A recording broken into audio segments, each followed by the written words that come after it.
Right, सो अब जो मैं आपसे डिस्कस करूँगा वो है विटामिन ई।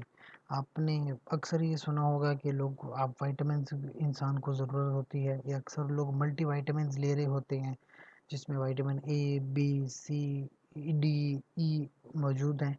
तो स्पेसिफिकली मैं बात करूँगा विटामिन्स पे, और ये जो लेक्चर है विटामिन ई के बारे में है। तो विटामिन ई आपके पास आप देख सकते हैं कैप्सूल फॉर्म में मोस्टली अवेलेबल है। तो ये कैप्सूल्स होती हैं, एवियन के नाम से अवेलेबल हैं, और स्पेसिफिकली ख़वातीन इसका इस्तेमाल ज़्यादा करती हैं। डोजेज फॉर्म है इसकी 200 यूनिट्स, 400 यूनिट्स, 600 या 1000 यूनिट्स है। लिक्विड और सॉल्यूशंस में भी विटामिन ई अवेलेबल होती है।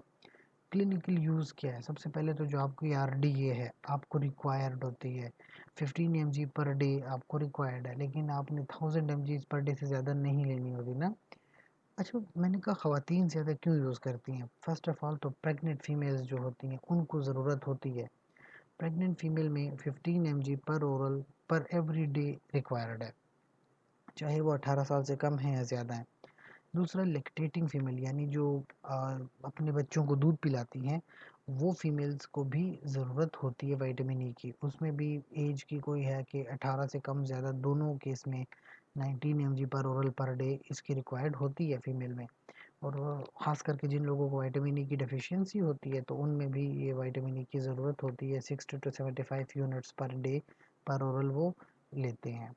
साइड इफ़ेक्ट्स वैसे विटामिन्स के नहीं होते, लेकिन अगर आप हद से ज़्यादा विटामिन्स ले रहे हैं तो कुछ ना कुछ साइड इफ़ेक्ट्स हो सकते हैं, but it is only for the time being. ज़्यादा मसला इससे नहीं होता।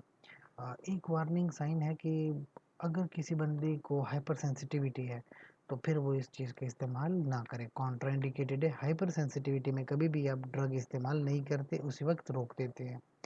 So that is about vitamin E.